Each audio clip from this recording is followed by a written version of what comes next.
मुझे विश्वास है तू मेरे पास है, प्रभु तो हर पल मेरे साथ है।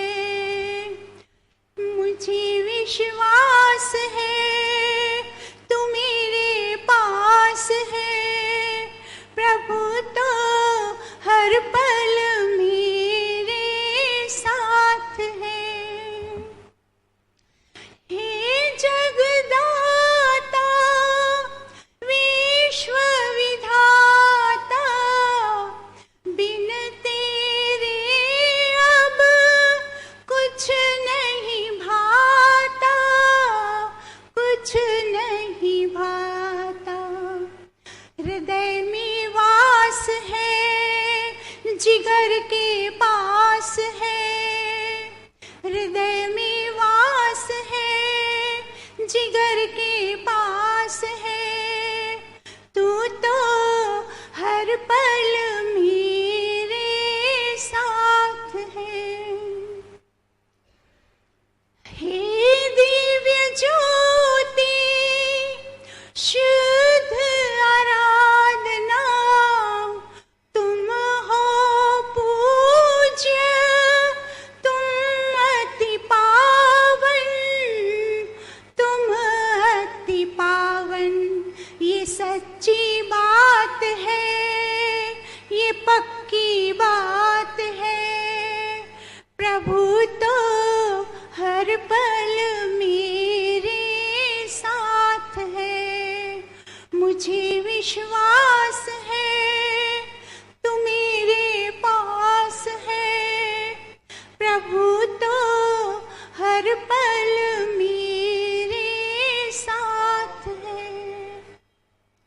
मुक्ति का मार्ग सच्ची भक्ति, वेद ज्ञान बिना वो नहीं मिलती, वो नहीं मिलती।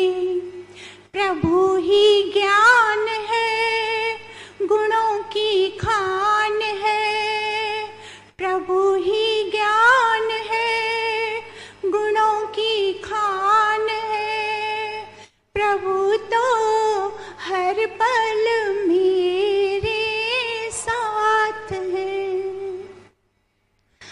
दिल में मेरे दिलबर रहता, श्वास श्वास मेरा उससे चलता, उसी से चलता। जन्म से साथ है, वो सबका नाथ है, प्रभु तो हर पल मेरे साथ है। बिन सत्संग के जीवन क्या है, बिन ब्रह्म ज्ञान के मुक्ति कहाँ है, मुक्ति कहाँ है।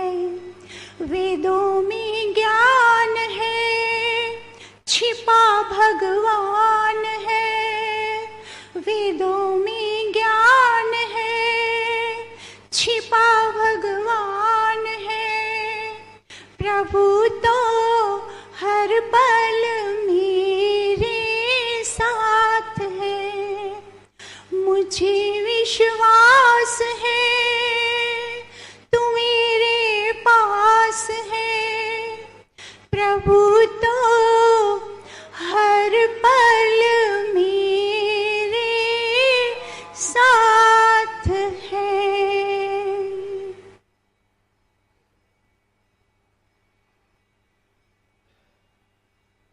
बड़े ही सुंदर भाव हमारे वैदिक भजनों के।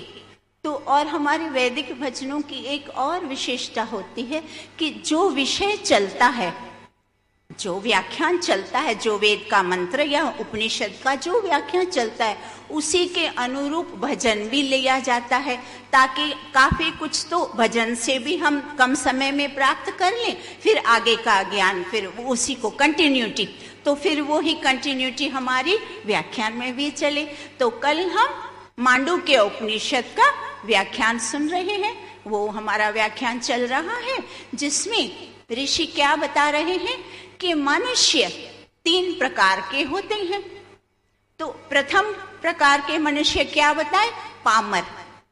वो हम आज थोड़ा संक्षिप्त में बताएंगे, क्योंकि वो 2 तो हम कल अच्छी तरह से कर चुके हैं, आज तीसरे का मतलब समय है, पर वो 2 कल जो नहीं थे तो थोड़ी जानकारी के हेतु हम बता दें। तो प्रथम किस प्रकार के मनुष्य बताए? पामर, जो पशु योनियों से आते हैं और उनके अंदर पशु के संस्कार होते हैं, और उनका मुख्य उद्देश्य क्या होता है? रोटी। बस उनको आत्मा से अनभिज्ञ, धर्म कर्म से अनभिज्ञ, पुनर्जन्म से अनभिज्ञ, कुछ भी इन सारी बातों से, परमात्मा से वो अनभिज्ञ। उनका एक ही उद्देश्य क्या है? रोटी। और तो ये किस श्रेणी में आते हैं? तमोगुणी। तमोगुण में पता है क्या होता है? घोर अज्ञान, घोर अंधकार, तो ये तमोगुणी कहलाते हैं उस श्रेणी में। फिर दूसरे प्रकार के मनुष्य क्या बताए? विषयी, जो इनसे थोड़े ज्ञान में समझ आगे होती है, ज्यादा होती है, पर उनको ज्ञान किस प्रकार का होता है? भौतिक ज्ञान। भौतिक ज्ञान वो लोग खूब सारा अर्जित कर लेते हैं, और फिर खूब सारा ज्ञान है भौतिक, तो धन भी खूब कमाते हैं, और धन कमा के फिर खूब सारा भोग विलास। उनका जीवन का उद्देश्य क्या है? मात्र भोग विलास। वो भी आत्मा से अनभिज्ञ, ईश्वर से, धर्म कर्म पुनर्जन्म वेद किसी में नहीं मानते, मात्र भोगों को, जितना अधिक शरीर को भोग दिए जाए, विलासता, सब भौतिक पदार्थों को एकत्रित करना, बस उनका उद्देश्य होता है। उस प्रथम वाले का उद्देश्य रोटी, दूसरे वाले का उद्देश्य भोग विलास। अब तीसरे प्रकार के मनुष्य वो कौन से हैं? तो वो जो वेदों के ज्ञाता हैं, उसको मुमुक्षु कहते हैं।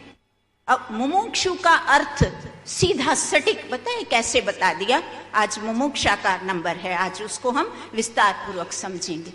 तो मुमुक्षु का अर्थ, जैसे भूखे व्यक्ति को भोजन प्रिय है, जैसे प्यासे व्यक्ति को जल प्रिय है, वैसे मुमुक्षु को ईश्वर प्रिय है। कैसी तुलना बता दी? वैसा प्रिय ईश्वर लगना चाहिए। अब ईश्वर प्रिय, इसका अर्थ क्या बनता है? आप में से कोई बताए, ईश्वर प्रिय लगना उसका अर्थ क्या होता है? कैसे पता चले कि ईश्वर प्रिय लग रहा है? आप में से किसी को कुछ भी?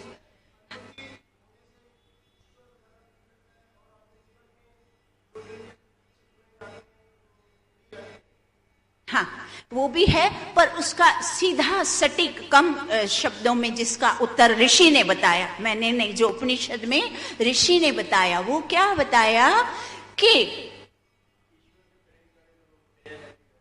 हाँ, बहुत अच्छी बात, ईश्वर से प्रेम करने वाला सद्गुणी होगा। तो हाँ जी, हाँ, ऐश्वर्यवान है, बिल्कुल सही। पर कम शब्दों में अगर एक शब्द में ही बता दिया जाए तो ईश्वर के प्रेम करने का, ईश्वर से प्रेम करने का एक ही अर्थ है कि उसकी आज्ञा का पालन, ईश्वर की आज्ञा का पालन। अब ईश्वर की आज्ञाएं क्या है? वो तो हम इतने वर्षों से वेदों में, शास्त्रों में, उपनिषदों, दर्शनों में, विद्वानों के माध्यमों से हम सुनते आ रहे हैं। ईश्वर की तो आज्ञा कोई लंबी चौड़ी या कठिन या कष्टदायक तो है ही नहीं, सरल सी आज्ञा है। क्या ईश्वर की आज्ञा है? कि मन को शुद्ध और पवित्र रखें और शुभ गुणों को धारण करते जाएं, क्योंकि मन जब तक शुद्ध नहीं है, पवित्र नहीं है, तब तक हम शुभ गुणों को धारण कर ही नहीं पाएंगे। क्योंकि पात्र खाली नहीं है ना, अवगुणों से भरा पड़ा है, तो पहले से ही जो भरा पड़ा है तो उसमें फिर आगे कैसे समाएगा। तो मन की शुद्धि, ईश्वर की आज्ञा क्या है, कम शब्दों में समझें तो, कि मन को शुद्ध और पवित्र करना। तो उसका मन की शुद्धि और पवित्र का करने का सीधा और सरल उपाय पता है क्या बताया? मन की शुद्धि किससे होती है? परोपकार से, परहित से। परहित से मन शुद्ध होता है। तो ये जो मुमुक्षु होता है ना, उसका उद्देश्य जीवन का, जैसे उन दोनों का, पामर का उद्देश्य रोटी, भोगी का उद्देश्य भोग विलास, और मुमुक्षु का उद्देश्य सारे संसार के लोगों का उपकार करना, परोपकार करना। उसके जीवन का उद्देश्य ही यही है। वो अपने मन को शुद्ध करने के लिए, पवित्र करने के लिए निष्दिन परोपकार में लगा रहता है, और इतना उत्साह भरा, उत्साह से परिपूर्ण हमेशा तत्पर रहता है कि हाँ, मुझे किसी का भी भला करना है, मुझे सबका भला करना है। वो कभी भी मन में भूल से भी किसी का अहित विचार तक नहीं करता। उसको न आराम की इच्छा है, न उसको धन की इच्छा है, उसको मात्र इच्छा है परोपकार की। ये मुमुक्षु के गुण बताए हैं। और उसको यश और अपयश, उसको वो तुच्छ मानता है, और मान और अपमान से उसका कोई संबंध ही नहीं है। वो मात्र सबका भला करता है, किसी को भी, प्राणी मात्र को दुख देने का विचार तक नहीं लाता। दुख देना तो बहुत दूर की बात है, विचार भी नहीं लाता। क्यों नहीं विचार लाता? क्योंकि उसको ईश्वर के न्याय और दया पर पूर्ण विश्वास है, दृढ़ विश्वास, जिसको कहते हैं 1000% विश्वास कि नहीं, ईश्वर जो करता है वो अच्छा ही करता है, वो तो न्यायकारी है, वो अन्याय नहीं करेगा, वो तो दयावान है, वो तो दया ही करेगा, ऐसा उसको विश्वास है। इसीलिए वो सबके साथ अच्छा करता है। और वो जानता है कि ईश्वर न्यायकारी और सुखकारी है, तो वो कभी किसी को अकारण दुख नहीं देता और अकारण सुख भी नहीं देता। सुख और दुख निज कर्मों का फल है। ध्यान दीजिए, आप पॉइंट एकदम सटीक पॉइंट से हम बताते हैं ताकि मस्तिष्क में फिट भी हो जाए और हमें कुछ याद भी रहे। तो क्या बात चल रही है, ध्यान से सुनिएगा। क्या बात चली अभी? लास्ट वाली पॉइंट क्या थी? हाँ जी, हाँ, सुख और दुख ईश्वर किसी को अकारण नहीं देते। सुख और दुख मनुष्य के निज कर्मों का फल है। अब किसी मनुष्य ने किसी के प्रति दुख देने का विचार कर लिया, अर्थात उसके मन में बीज, दुख का बीज बोया गया। अब वो जो बीज बो दिया तो उसका फल क्या आएगा? दुख ही आएगा। उसका फल दूसरा कोई नहीं आएगा, मात्र दुख आएगा। इसीलिए मुमुक्षु क्या करता है, वो कभी किसी का दोष टटोलने का कार्य उसको अच्छा ही नहीं लगता। वो किसी के दोष देखने को अच्छा कर्म नहीं समझता। पर कभी अब चक्षु है, मस्तिष्क है, बुद्धि है, दिख रहा है, किसी का अगर दोष दिख गया, तब वो क्या करता है, वो अपना कर्तव्य समझकर प्रेम पूर्ण युक्ति से, उपाय से, यत्न से उसको, उसका वो दोष दूर करने का प्रयत्न करता है। और वो उसका स्वयं का स्वभाव कैसा होता है? मधुमक्खी जैसे प्रत्येक फूल से मधु निकालती रहती है, वैसे वो मुमुक्षु जिस भी मनुष्य से मिलता है, जिससे भी उसका संपर्क होता है, उसके गुणों में से कोई न कोई गुण उठा लेता है। इस तरह का मुमुक्षु का जीवन होता है। वो शरीर को और आत्मा को अलग समझता है। उसको पता है ये जो भौतिक पदार्थ हैं वो शरीर की मात्र आवश्यकता, साधन है, वो तो उसको भी चाहिए। कोई भी ऋषि मुनि साधु संत सिद्ध पुरुष है, विद्वान है, ऋषि है, उसको भी रोटी कपड़ा मकान वाहन आदि आदि ये जो शरीर की आवश्यकता है वो तो सबको चाहिए। तो आवश्यकताएं पूर्ण करने की मना तो है ही नहीं। ईश्वर कहता है मैंने ही तो सारा संसार बना दिया, किसके लिए? तुम लोगों के लिए तो बनाया है। तो उसको उपयोग करने की तो बिल्कुल मना नहीं है, उसका सदुपयोग करना, पर कैसा? सम मात्रा में। मुमुक्षु क्या करता है? जितनी आवश्यकता उतना ही वो एकत्रित करता है। वो धन एकत्रित करने में अपनी शक्ति और समय गंवाता ही नहीं है। उसको भौतिक पदार्थों में रुचि है ही नहीं। उसकी रुचि तो है मात्र परोपकार करके, अपने मन को शुद्ध करके, और फिर मन को शुद्ध करता जाता है, साथ साथ मन को एकाग्र, मन को वशीकरण भी तो करना है ना। क्योंकि मन जब तक एकाग्र स्थित नहीं है तब तक तो फिर समाधि नहीं लगेगी। ध्यान करने बैठेंगे मन इधर उधर भागेगा। तो मन को शुद्ध करने के बाद मन को स्थिर करने की उपाय भी साथ साथ मुमुक्षु को करना है। अब इन सारे कार्यों के लिए समय और शक्ति दोनों चाहिए ना। अब जब भौतिक पदार्थों को एकत्रित करने में सारी शक्ति, सारा समय निकल जाता है लोगों का, फिर बेचारों के पास इन चीजों के लिए ना समय बचता है ना शक्ति। बस थोड़ा बहुत हवन कर लिया, समझते हैं हो गया, मैंने हवन कर लिया, अब मुझे इसमें से स्वर्ग भी मिलेगा, सुख भी मिलेगा, मोक्ष भी, सब कुछ मिल जाएगा। अब फिर वो बेचारा भ्रांति में फंस जाता है।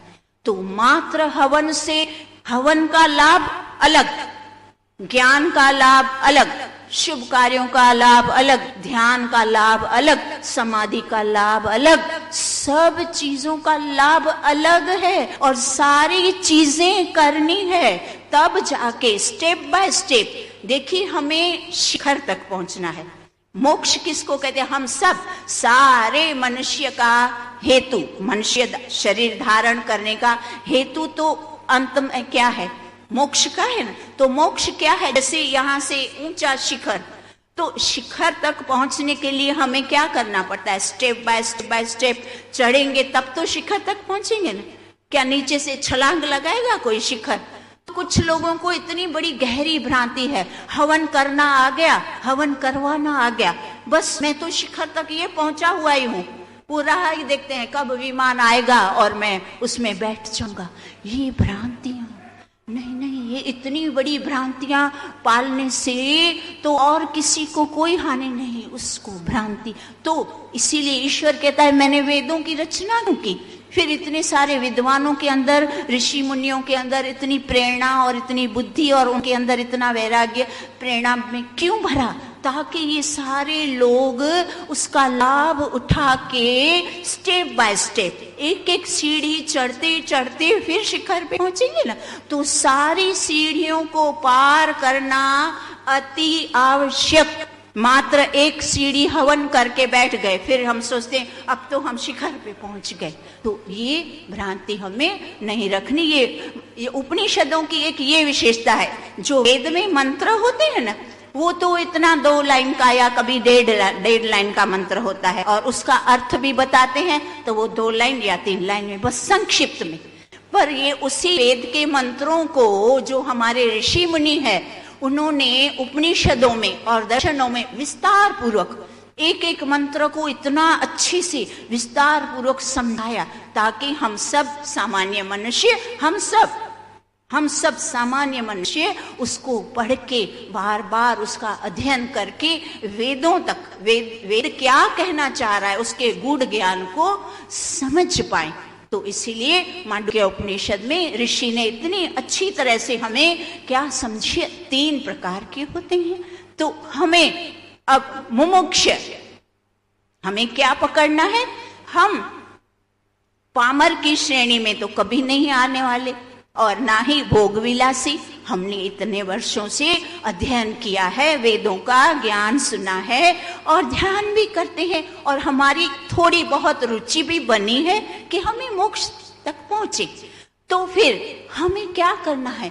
जो मुमुक्षु के गुण है, वास्तविक सच्चे अर्थ में जिसको मुमुक्षु कहा जाता है, वो मुमुक्षु बनने का और अधिक प्रयास करना, उसको पकड़ के रखना, एक ही मन में दृढ़ विश्वास। जैसे भजन में कितना दृढ़ विश्वास बताया, नहीं ईश्वर मेरे साथ है, तो हर दम, हर पल, हर क्षण, बताइए, जब ईश्वर साथ है, सर्वशक्तिमान, फिर हमें किस बात की चिंता?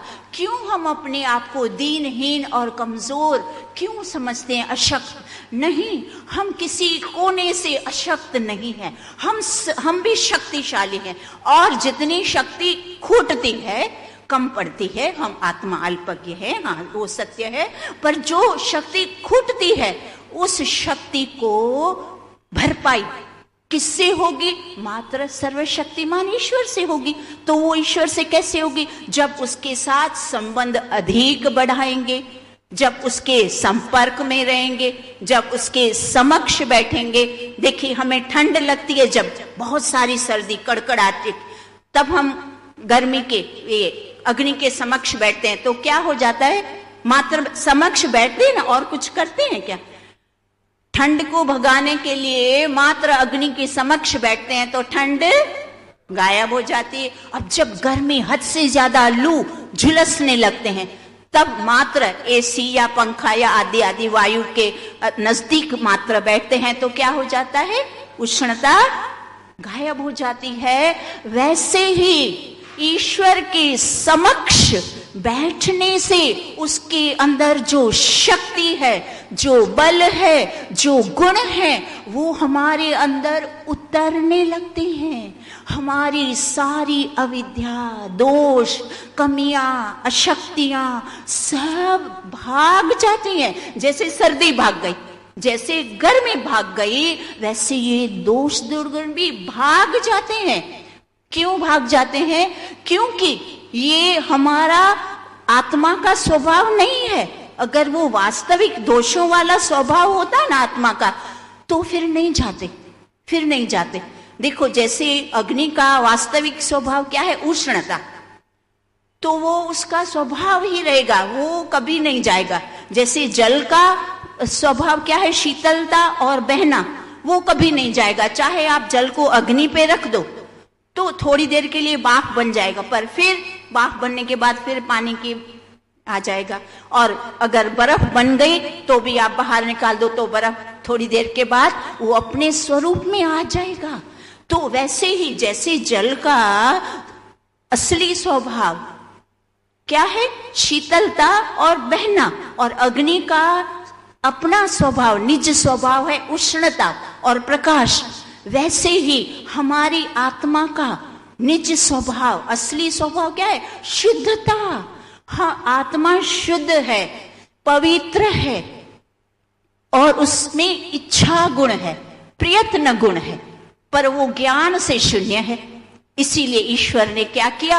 हमें ये मानुष का शरीर भी दे दिया, मन भी दे दिया, इंद्रियां भी दे दी, बुद्धि दे दी, वेद दे दिए, विद्वान दे दिए। बोले बस अब जो जो आपकी आत्मा में कमियां हैं वो इनके माध्यम से दूर करो, मेरे समक्ष बैठो और शक्तिशाली बन जाओ, मुझे भी पहचानो और स्वयं को भी पहचानो, और ये जीवन का ये जो मुख्य हमारा लक्ष्य।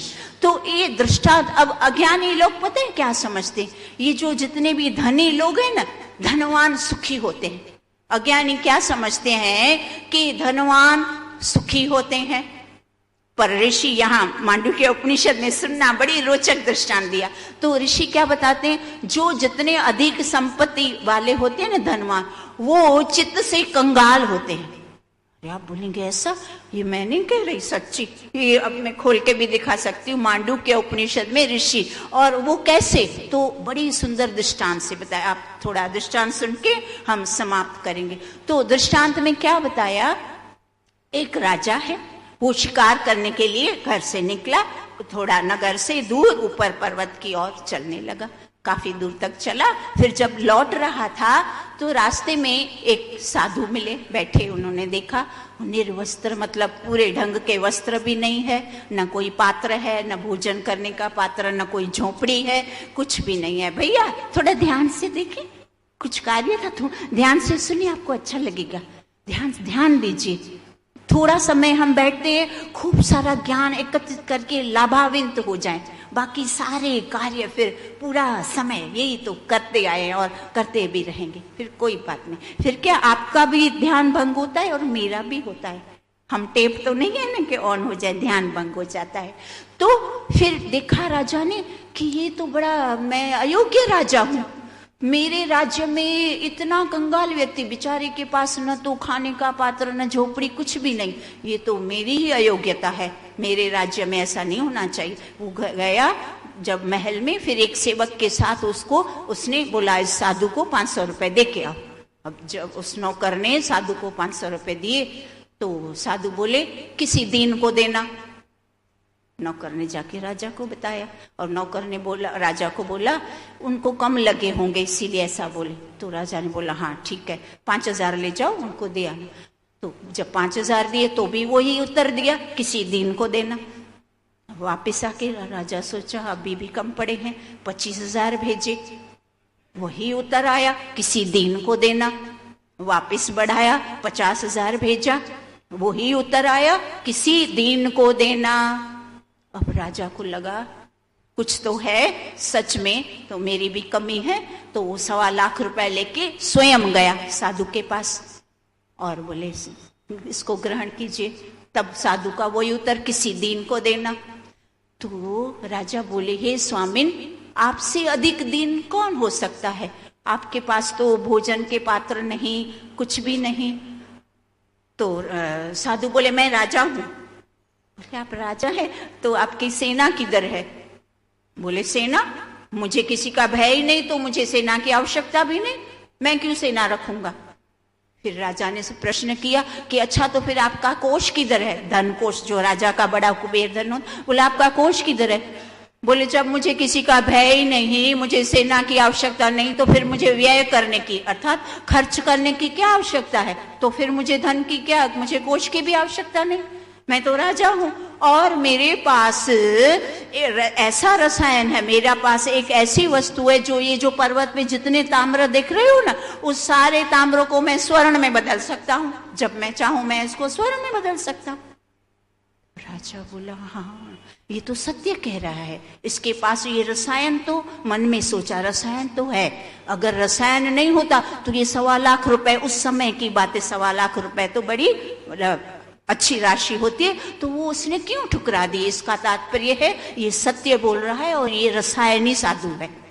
ठीक है, वो चला गया राजा, और रात को जब सोया उसको विचार हाँ ये रसायनी साधु है, इसको जाके मैं बोलूं कि 5-10 हजार मन ताम्र पत्रों को मुझे सोने में परिवर्तित कर दे, तो उस सोने से मैं 1-2 राज्यों को जीत सकता हूं और मेरा राज्य बढ़ जाएगा। ऐसा सोचा और बोला अभी तो रात का समय है, अच्छा है किसी को पता भी नहीं चलेगा। और वो पैदल ही बिना किसी सवारी के साधु के पास पहुंचा। साधु ने जब आहट सुनी तो पूछा कौन है, तो बोले मैं आपका सेवक राजा। तो बोले इस वक्त क्यों आया? तो उसने फिर सारी वार्ता संक्षिप्त में मैं बताती हूँ, उसने सारी बात बताई और फिर बोले हे महाराज आप है ना, मुझे 50 मण ताम्र पत्रों को स्वर्ण में बदल दीजिए। तब साधु ने कहा दीन कौन है, तू है कि मैं हूं? मांगने कौन आया, तू कि मैं? राजा बोला सत्य है, दीनहीन तो मैं हूं, अब दया कीजिए और मेरे को 10 मन 50 मन जितना भी आप कर सकते हैं ताम्र को स्वर्ण में परिवर्तित कीजिए। साधु बोला हाँ कर देंगे, कोई आया करो, कर देंगे, आप आया करो। राजा को तो करना था, राजा वहां जाने लगा। अब राजा जाने लगा और साधु ने अपना कार्य शुरू कर दिया। साधु ने क्या किया, अपना वो तत्व ज्ञान, वैदिक ज्ञान, सच्चा ज्ञान उसको देता रहा। पूरे वर्ष तक राजा वहां जाता रहा और साधु ने उसको तत्ववेता, तत्वज्ञानी, तत्व विद्वान बना दिया। जब साधु ने देखा अब राजा तत्ववेता बन गया है, उसको ज्ञान पूरा उतर चुका है, अब उसको इस भौतिक पदार्थों के ऐषणाएं नहीं बची। तब उसने साधु ने राजा को बोला अच्छा अब ले आओ 5-10 हजार जितने भी ताम्र पत्र है ले आओ, तो मैं आपको स्वर्ण में परिवर्तित कर देता हूं।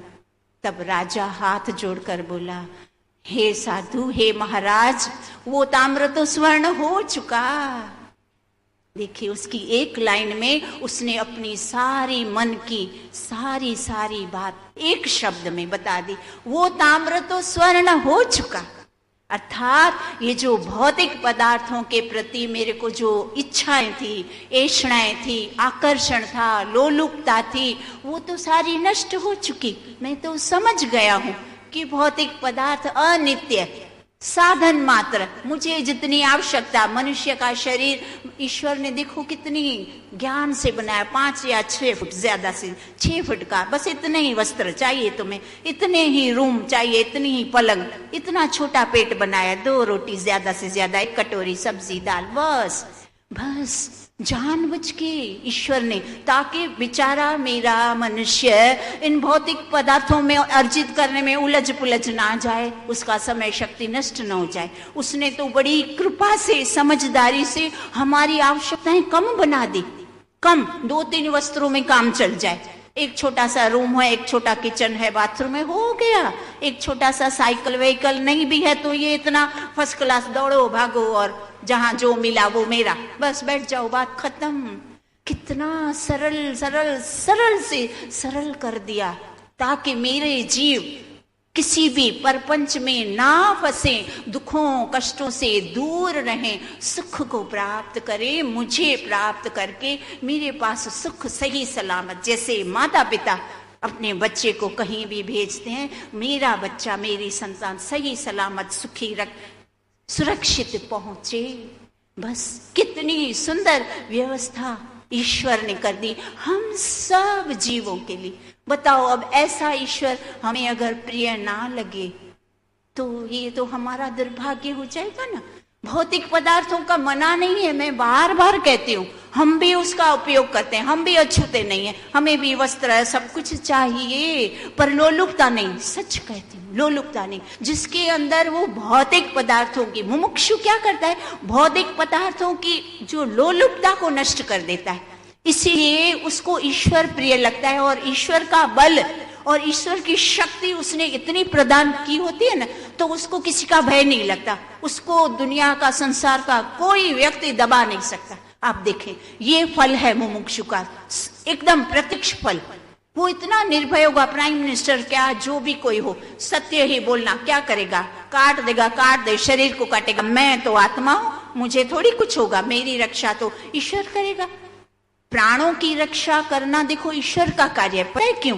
क्योंकि प्राण ईश्वर ने दिए, और प्राण ईश्वर ने किस हेतु के लिए दिए हैं कि कर्म के, हमारे कर्मों के अनुसार कितने प्राण जिसको दिए हैं, तो उतने प्राणों की रक्षा तो वो ईश्वर करेगा। और भूख प्यास ये सब प्राणों का धर्म है, आत्मा का धर्म नहीं है। खिलाना पिलाना वो तो प्राणों को लगता है, ये प्राण का धर्म, आत्मा का धर्म नहीं। कितना भी घी हलवा पूरी, वो आत्मा को उससे कोई मतलब नहीं। उसको लस्सी का और सब्जी का कटोरी दे दो तो भी आत्मा को कोई फर्क नहीं, शरीर तो पुष्टि ही रहता है। सात्विक आहार आप ले लो, कम पैसों वाला, और शरीर उससे भी, जो महंगे पदार्थ खाता है उससे भी अधिक बल उस सात्विक वाले भोजन में, क्योंकि उस बुद्धि का प्रयोग करता है। सस्ती वाली 10 रुपए किलो वाली सब्जी खाएगा, अच्छी अच्छी सीजनल सब्जी, अच्छा सब सस्ता और अच्छा, सस्ता प्लस अच्छा, शरीर के लिए जो लाभदायक, जिससे शक्ति बढ़ती है, और कम पैसों में। ऐसा नहीं कि उसके पास पैसे नहीं है, पर वो जानबूझ के कम पैसों में अपना खर्च चलाता है, ताकि मेरा सारा समय शक्ति मैं ईश्वर में, परोपकार में, ये सब स्वाध्याय में, ध्यान में, उसके लिए शक्ति और समय तो चाहिए ना, इसीलिए वो जानबूझ के करता है। तो इसीलिए हमें मुमुक्षु, आज हमने अच्छी तरह से मुमुक्षु के क्या गुण है, हम सब मुमुक्षु हैं, पर अभी मुमुक्षु का जो स्टेप बाय स्टेप, बहुत सारे स्टेप हमको चढ़ने हैं, और दृढ़ निष्ठा से, उदास नहीं होना, निराश हताश नहीं होना, अरे मेरा तो आधी से आधी उम्र निकल गई, अब मैं क्या, नहीं, कर सकते हैं, आखिरी श्वास तक हम सब कुछ कर सकते हैं। भाव को बदलें, मन में परिवर्तन ला देने, बस मैं ईश्वर से प्रेम करूंगा, ईश्वर की आज्ञा का पालन। 2 शब्द भी याद कर लिए, सार आ गया, तो हम सार को पकड़ते जाएं। अब कल से हम वेदों के मंत्रों को करेंगे, मुझे वेद के मंत्र में थोड़ी अधिक रुचि है, उपनिषद भी वेदों के ही है, पर कल से हम फिर वेदों के मंत्र करते हैं। उसमें और अधिक मुझे भी और आप लोगों को भी गुरुकुल जैसा फील होता है। ऐसा होता है हम सब, मैं भी गुरुकुल में बैठी हूँ और आप भी गुरुकुल में बैठे हैं। तो कल से हम वेदों का मंत्र करते हैं। हम अब हमारा समय समाप्त हो चुका है।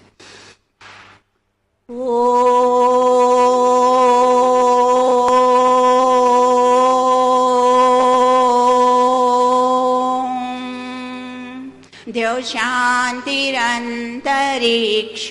शान्ति पृथिवी शान्ति रापः शान्ति रोषधयः शान्ति वनस्पतयः शान्तिर्विश्वे देवा शान्ति ब्रह्म शान्ति सर्वं शान्ति शान्तिरेव शान्ति सामा शान्तिरेधि। ॐ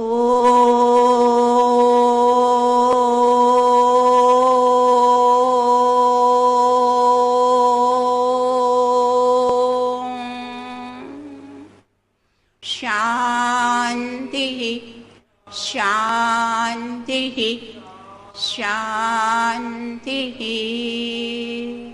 सर्वेभ्यो नमः। एक सरल उपाय मैं बता देती हूँ। ओंकार जो है ना, ओम, वो यहाँ नाभि से प्रारंभ करके जितना ऊंचा यहाँ तक लेके आएंगे, फिर उसको वापस माँ के पर यहाँ नाभि तक ले जाएंगे। तब आप लोगों को लगेगा कि मैं 25 वर्ष उम्र में छोटा हो गया। आपको इतना बल मिलेगा, आपके अंदर के सारे नस नाड़ियाँ शुद्ध हो जाएंगी, सारी अशुद्धि और अशक्ति दूर हो जाएगी, शक्ति आएगी और मन भी एकाग्र होगा।